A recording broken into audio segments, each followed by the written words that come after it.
Oke guys, welcome back to BTS Business Talk Series. Sekarang aku udah bersama dengan satu entrepreneur muda, namanya Dawid, yaitu owner dari Chicken Rivers. Authentic taste start from here.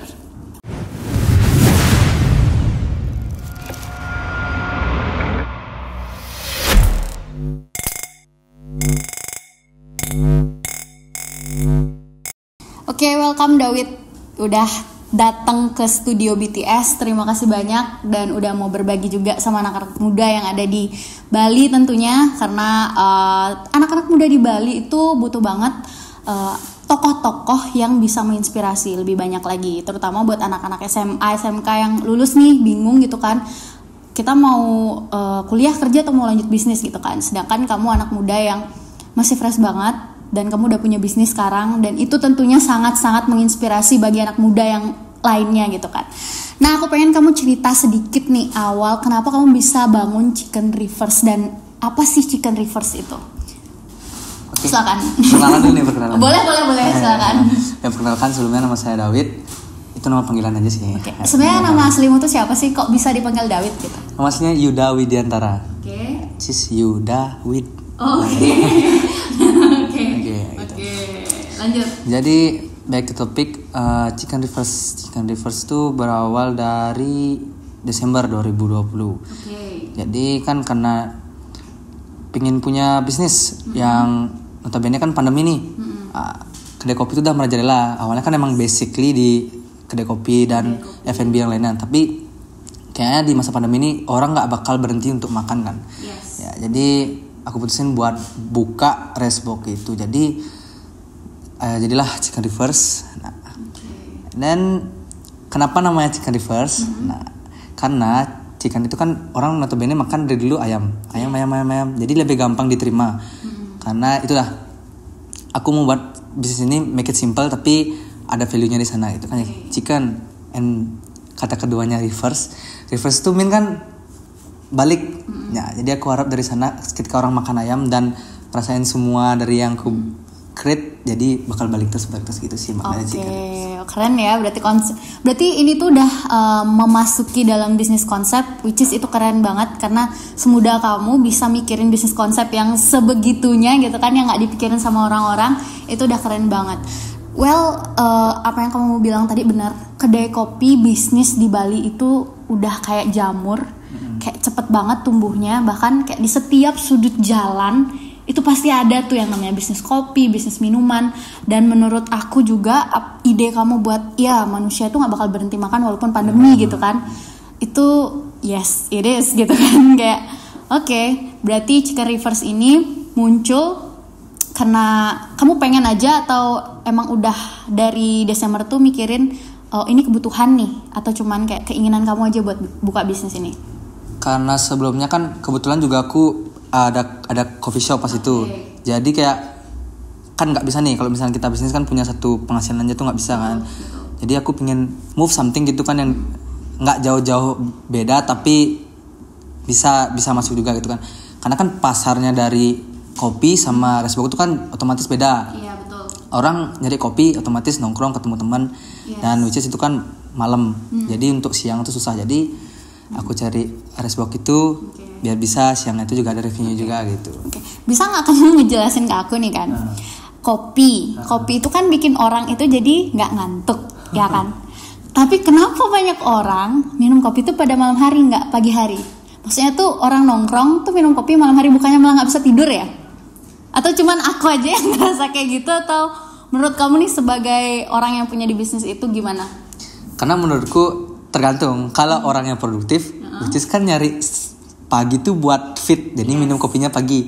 Untuk nyari yang begadang, otomatis dia minum kopi malam-malam menuju dini hari kayak gitu. Oke. Atau cuman aku aja kalau sore minum kopi sampai jam 2 jam 3 nggak bisa tidur malahan. Iya sih. Iya sih. Itu fenomenanya, dan itu kayak itu jadi lama jadi pertanyaan buat aku, kenapa sih orang tuh suka minum kopi malam-malam, padahal kopi itu kan bikin orang nggak susah tidur gitu kan, maksudnya kayak nambah power gitu kan. Tapi ada loh yang ngopi malah ngantuk, ada. Oh ya? Serius? Oh ya? Malah dia. Oh ya? Biasa aja sebenarnya ngopi, siapa bilang ngantuk? Siapa bilang nggak ngantuk? Malah ngantuk gitu ya. Iya. Ya sih, kadang banyak teman-teman juga yang bilang kayak gitu. Waktu aku tanya kayak kamu emang kalau ngopi malam-malam tuh nggak ngantuk gitu kan? Nggak ngantuk, sorry, nggak jadinya begadang gitu kan? Enggak kok, biasa aja, malah bisa kok tidur gitu. Coba deh kalian yang mungkin kalau kebiasaan ngopi malam terus tetap biasa aja kayak hari biasanya tuh, komen di bawah apakah itu beneran ada atau cuman aku aja ngerasa kalau ngopi tuh malah susah tidur gitu kan. Tapi kayaknya mindset aja sih. Oh ya. Oke, aku jarang banget minum kopi. Jarang banget. Well, balik lagi ke Chicken Rivers nih kan. Nah, selama kamu membangun Chicken Rivers ini dari Desember, apa sih kesulitan yang biasanya kamu rasakan gitu? Kesulitannya sih karena aku startnya benar-benar ya langsung dive gitu aja. Jadi sih lebih ke belajarnya tuh. Jadi banyak itu loh pelajaran yang harus aku gali terus sendiri gitu. Itu saja kesulitannya. Kalau masalah kesulitan di lapangan kan ya pasti harus terima. Kita bisnis kan nggak mungkin jalan gitu lancar-lancar aja, pasti kayak langsung true aja sih semua masalahnya gitu. Oke. Apa sih salah satu masalahnya yang bikin kamu tuh kayak aduh, yang pernah nggak kamu berpikir kayak aduh aku pengen kerja aja deh, nggak usah deh aku lanjut bisnis, berat banget gila gitu. Yang masalah yang kayak gitu tuh, yang biasanya keputusasaan itu, yang biar lebih banyak anak muda yang tahu gitu loh kalau bangun bisnis tuh nggak semudah yang kamu bayangin. Ini loh masalahnya yang bakal kamu hadapin, tapi gimana caranya biar kamu bisa menghadapi masalah tersebut gitu. Kalau jangan ngomong spesifik deh. Kadang kalau kita mau mulai bisnis tuh sebenarnya kesulitannya diri sendiri. Kalau menurutku sih lebih ke memperkaya dulu sih mental pribadi. Contoh, kalau misalkan kita ke depannya ada masalah, itu pasti bisa dihadapin kalau kita sendirinya sudah benar. Kayak itu sih menurutku. Contoh, misalkan kita menghadapi masalah yang kayak aku nih jualan produk, seperti aku nih jualan produk. Produknya tuh kadang kan kita belum hafal. Contoh nasi kapan basinya atau ayamnya kapan gini, harus gimana, sama resepnya harus stay gitu. Nah, jadi di sana masalahnya kalau kita misalkan mental kita bagus, oke, ini yang salah. Tapi kalau kita mental kita kok gini ya, jadi kayak lama-lama putus asa dan gitu kan jadinya. Jadi susah sih kayak gitu. Menurutku sih kesulitannya dari diri sendiri dulu gitu. Oke. Berarti kesimpulan yang bilang sama David tadi dalam membangun bisnis Chicken Rivers ini, menurut David yang jadi tantangan itu adalah diri sendiri, karena dari mental, dari mindset itu emang harus dikuatin banget dulu sebelum membuka bisnis. Kalau mental dan mindset kita udah benar, udah kuat dan udah siap buat membuka bisnis, itu bakalan lebih bagus gitu kan ke depannya. Karena siapapun nih pebisnis, entrepreneur yang ada di dunia ini pasti nggak mungkin langsung sukses gitu kan. Ada proses di dalamnya yang orang lain nggak tahu, yang orang lain mikir oh kamu udah sukses nih sekarang pasti uangnya banyak gitu kan. Banyak orang yang nggak tahu proses di dalam ini tuh ada mental yang harus dibangun, ada mindset, itu yang terpenting dalam berbisnis. Karena banyak orang kok punya uang di dunia ini, tapi kalau dikasih sekarang uang 10 juta atau 20 juta bisa nggak buka bisnis? Mentalnya dulu nih, mindsetnya dulu nih dibenerin, terutama buat anak muda. Kalau belum siap mental atau belum siap mindset buat buka bisnis, hold on, coba benerin dulu lah, dipikirin dulu. Kita harus cari tahu dulu. Yes, karena harus realistis. Maksudnya, ya aku misalnya punya uang 20 juta, tapi kalau aku sadar nih, aku nggak tahu bisa nggak ya buka bisnis gitu kan? Apa ya bisnis yang harus aku buka gitu kan? Punya nggak aku mental atau mindset pebisnis? Kalau aku nggak punya itu, nggak mungkin dong aku mau mempertaruhkan uang 20 juta aku untuk buka bisnis gitu kan? Kadang banyak juga anak muda yang ya udah buka aja nih, ada uang segini, trial dan errornya tuh ketika langsung bisnis gitu kan, langsung melakukan bisnis itu. Padahal menurutku sangat bisa sekali kalau kita belajar dulu gitu kan, sama apa yang kamu bilang tadi. Kamu kuatin dulu nih mindset kamu kuatin dulu mental kamu, baru kamu buka bisnis gitu kan. Nggak buka bisnis dulu baru sambil nguatin mental dan nguatin mindset gitu kan. Mungkin bisa, tapi ya tergantung orangnya sekarang kuat atau enggaknya gitu kan. Karena ini menarik nih. Kalau filosofiku pribadi tuh kayak gini. Kalau kita bisa kontrol diri kita sendiri, pasti kita bisa kontrol semuanya. Oke, itu menarik. Kalau bisa kontrol diri sendiri, bisa kontrol yang ada di luar diri kita, emang benar. Nah, makanya Kalau menurutku daripada kita buang-buang duit sambil kita melatih mental kita yang belum tentu juga bakalan benar, lebih baik latih mental dulu, latih mindset dulu, baru buka bisnis. Jadi ya nggak banyak hal yang disacrifice, yang dikorbankan gitu kan. Tapi keren sih, bisa nyampe ke Chicken Rivers ini aja udah sampai boxnya yang udah di packagingnya udah cantik kayak gini tuh udah keren banget sih. Oke. Nah, ketika kamu misalnya ngerasa dalam situasi yang stuck gitu, Wit, gimana sih caranya kamu mengatasi hal tersebut? Kalau aku pribadi sih lebih ke belief sama diri sendiri sama yang di atas. Karena kalau menurutku the top of everything tuh kan Tuhan ya. Nah sebenarnya kan Tuhan, ya ini sih agak tricky sih ya. Kalau aku lebih percaya ketika aku bisa saying something sama Tuhan, cerita apa masalah hari ini tuh kayak sebenarnya kita ngomong sama diri sendiri. Jadi kalau kita believe sama yang di atas tuh kita believe juga sama diri sendiri. Itu sih yang nguatin aku. Apapun masalahnya, ya balik lagi kita bisnis pasti ada masalah dan bukan itu masalahnya. Diri kita sendiri siap atau enggak, kayak gitu sih. Keren banget nih, Wit. Nah, simple things nih, Wit. Dalam sudut pandang kamu, how to create the business? First step untuk create the business. Kalau aku ya, sebenarnya kalau aku pribadi sih lebih ke personality dulu ya. Sebelum ke kita filah-filah aja. Sebelum ke produk, aku sih lebih ke personality kayak kita tuh kalau menurutku dasarnya harus berani dulu. Modal tuh belakangan lah. Berani dulu, niat, tekad. Karena kalau kita udah berani, artinya kita belajar dulu. Tapi kalau nggak ada keberanian tuh sama dengan bohong. Nah itu pertama. Kalau ada tekad sama niat, nah di saat ada niat kita tuh pasti bakal love what you do. Itu yang terpenting bisnis. Kalau kita nggak menyukai apa yang kita buat tuh kadang itu udah jadinya ngeluh. Tapi kalau kita love, pasti kita cari apa sih kesalahannya, harus apa. And then kalau misalkan di produk, kita masuk ke produk, itu menurut sih kayak lebih ke itu udah balik lagi love what you do-nya. Apa yang kamu suka. Jadi apa yang sih yang bakal bisa di-create nih, yang kamu benar-benar kuasai, itu sih kalau menurutku. Nah, kalau aku kan di bidangnya F&B, jadi benar-benar aku kuasai banget. Kebetulan karena aku kan 4 tahun di F&B, jadi udah hafal banget gitu sih. Berarti yang dibilang tadi sama David, yang pertama itu berani untuk belajar suatu hal gitu kan. Dalam artian berani untuk belajar skill yang baru, karena membuka bisnis nggak cuman butuh skill. Misalnya nih kamu punya Chicken Rivers, kan nggak skill masak doang yang kamu butuhkan dalam membuat Chicken Rivers ini. Nah, skill apa sih, Wit, yang kamu butuhkan dalam membangun Chicken Rivers ini? Nah, kalau menurutku sih balik lagi bisnis itu nggak sekedar produk. Contoh kita perlu juga namanya yang selain produk, menurutku sekarang marketing sih. Traffic number one gitu kan. Karena kan sekarang semua serba digital. Dan jauh daripada kita produk dan marketing, kita juga perlu bisa handle SDM. Kayak tim kita itu penting sih. Kalau seorang pebisnis, apalagi kita UMKM kan, kita ya CEO lah, Chief Everything Officer gitu kan, kita ngambil semua kan kayak gitu. Jadi kita harus perkaya dulu. Misalkan ya di perusahaan besar ada namanya HRD lah, marketing, finance dan segala. Nah kita harus bisa ngelihat dulu kita nih kuatnya di mana. Contoh kalau ngambil pribadi, aku kuatnya di marketing, SDM, sama itulah CEO. CEO kan kita tahu nih buat bisnis kemana. Nah, jadi yang menurutku kurang di sana aku cari tim. Contoh di finance aku kurang, aku cari di finance. Nah, di marketing tuh kan perlu namanya konten dan lain-lain. Di sana aku kurang, di sana aku nyari orang. Kayak gitu sih.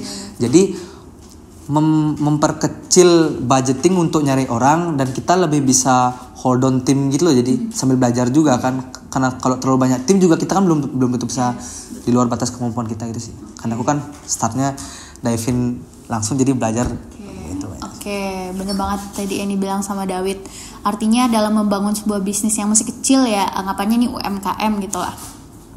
Yang terpenting itu bisa mengenali dulu skill kita itu jagonya di mana gitu, dalam structure di perusahaan tersebut. Misalnya yang tadi David bilang marketing gitu, David. Kalau misalnya di marketing David udah jago, terus jadi CEO juga, misalnya tahu arahan dari bisnis ini mau dibawa kemana gitu kan.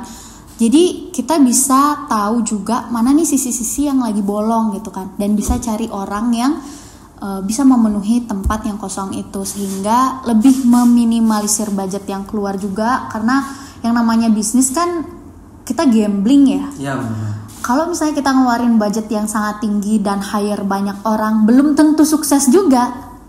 belum tentu sukses juga. Tapi kalau misalnya kita udah tahu apa hal-hal yang bisa kita maksimalkan, bisa kita efisiensi dengan cara mengenali bisnis kita dan mengenali diri sendiri, itu pasti lebih bagus. Karena gini juga, di samping itu kita harus mengenal kemampuan kita tuh.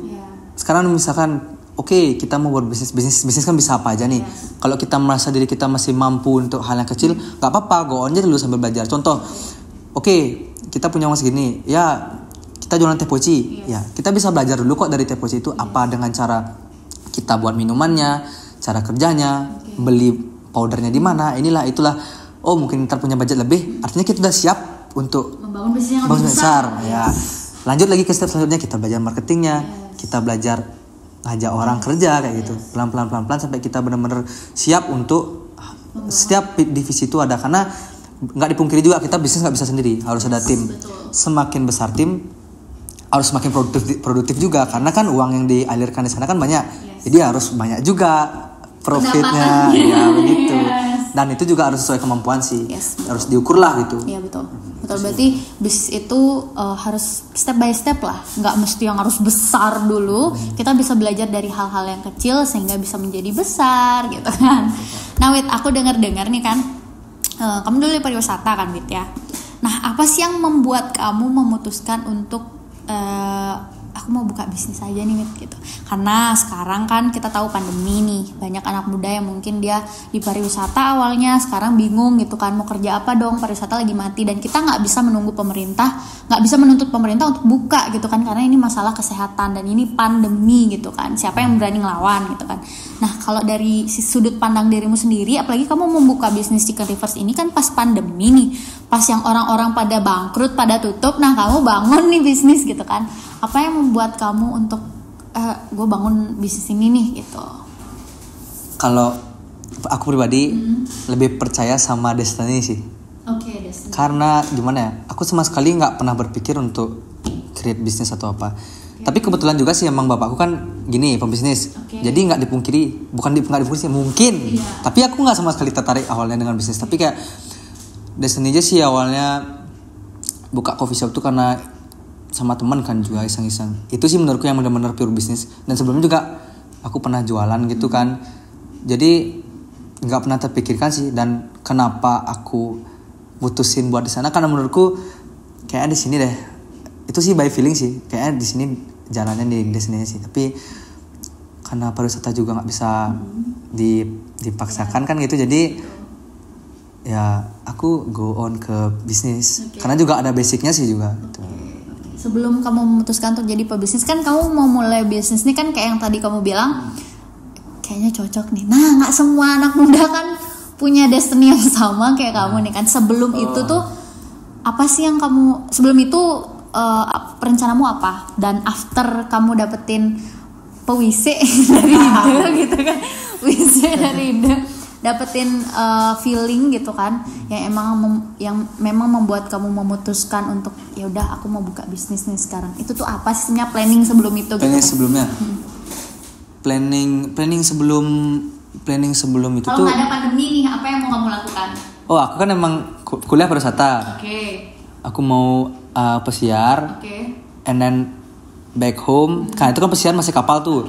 Back home aku pengen nyari magang di Amerika.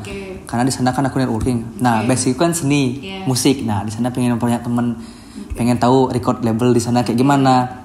Kumpulin uang and then fokus di musik gitu sih awalnya. Pandemi.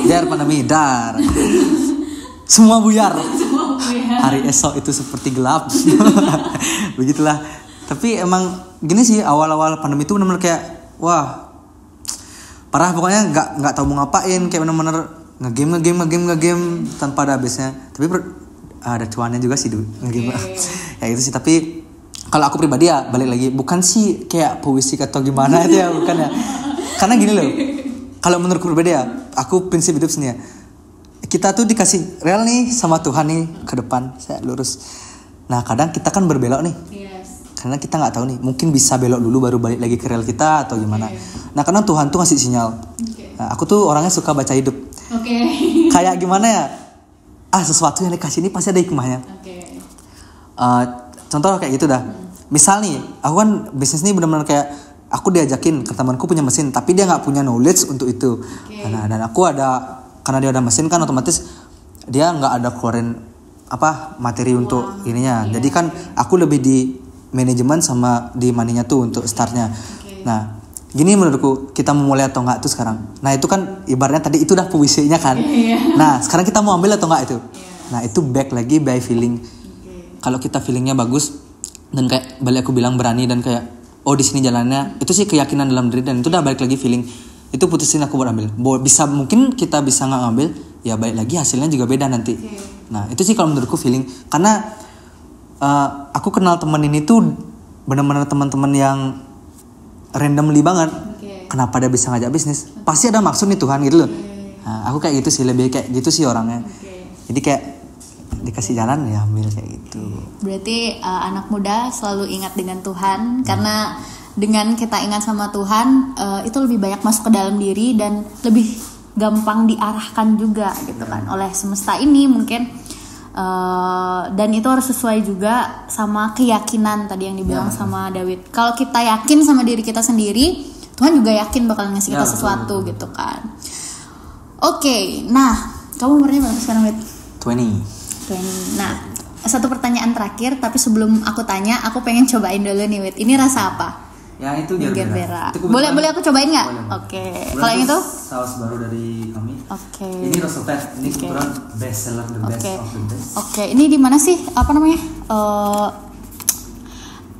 Restorannya. Susah banget nyebutin apa sih? Outlet. Boleh aku cobain ya? Oke, kan lumayan nih kalau aku ngundang orang yang punya outlet kayak gini terus bisa kenyang terus aku makan. Ayo Wit, kamu juga cobain dong makananmu sendiri. Terus terang sebenarnya aku nggak pernah makan boxnya langsung. Oh serius? Iya. Oke. Ini kebetulan sih ini best seller ya Rosopet. Enak banget. Berapa nih harganya Wit? Begini. Kalau itu per boxnya kita 19.800. Murah dong. Iya. Cocok buat makan dulu ya. Oke, let's try. Iya. Terus makan baru kita mau. Nih kalau kalian mau lihat isinya, di sini tuh ada ayam, chicken pop gitu nggak sih Wit? Iya. Nah, chicken pop terus ada telur. Ini telurnya kayaknya ada sesuatunya. Enak. Something different. Terus nasinya ini kayaknya nggak biasa juga nih nasinya. Nasinya ini terbuat dari apa nih, Wit? Kayak nasinya terbuat dari nasi, cuman ada campurannya gitu. Ini kebetulan signature ini butter rice sama ini kafir lime dicop gitu.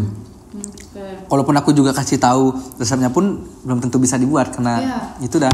Karena kan kita nggak semua sama gitu kan ingredientsnya gitu. Betul banget. Bisnis itu sama nih kayak contohnya nih sama kayak di pasar seni gitu kan. Jualannya tuh sama.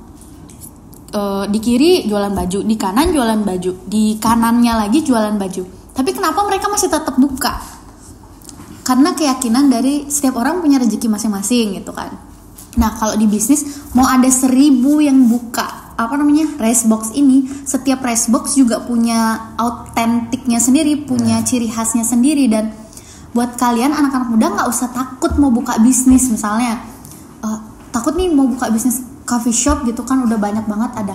Nah yang terpenting itu adalah cari diferensiasinya. Apa sih yang bedain bisnis kamu sama bisnis yang lainnya sehingga orang itu harus belanja di tempat kamu gitu. Ini menarik nih. Yes. Misalkan nih kalau kita buat bisnis nih, sebenarnya nggak perlu terlalu diribetin kan kayak kan kita bisnis kan kayak apa nih yang bisa buat nih? Kita harus buat apa nih biar orang kesini? Sebenarnya pertanyakan aja ke diri sendiri. Kalau kamu buka bisnis, rancang bisnisnya, sekarang kamu tanya dirimu sendiri. Kalau aku kesini aku dapat apa? Yes. Kayak gitu aja sekarang. Yes. Apa yang bisa aku dapat dari sini? Ya kayak gitu sih. Karena kalau kita nggak dapat apa-apa, karena aku sering kayak gitu kan. Yuk ke ngopi tempat sini. Apa aku cari di sana? Iya betul. Kayak gitu sih, karena kan terlalu banyak. Betul. Gitu. Terlalu banyak ada tempat yang sama gitu kan. Oke. Nah sambil makan nih Wit, pertanyaan terakhir dari aku. Apa yang pengen kamu capai sebelum umur 25 tahun? Capai. Sambil makan ya. Enak guys. Ini bisa di GoFood nggak sih? Ada GoFood, GrabFood, bisa ke outlet juga. Langsung diketik aja Chicken Rivers buat kalian yang ada di Denpasar. Langsung mampir ke outletnya. Peres ya mbak ya. Antara mau cobain promo atau emang lapar. Oh ya, back to ke pertanyaannya, apa yang disampai 25 tahun. Karena kebetulan juga aku kan orangnya terplanning gitu ya, kayak ini visioner gitu. Jadi kayak udah dirancang sih goalsnya, kayak tahun depan sih rencananya emang pengen ya first outlet, yang kedua tuh harus ada lah.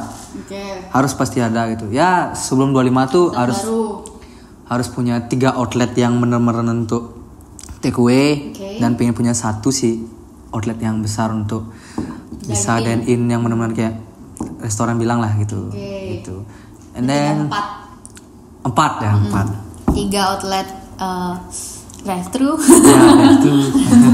Satu outlet dine in. Kayak gitu. And then aku juga kan nggak cuma jalanin ini doang.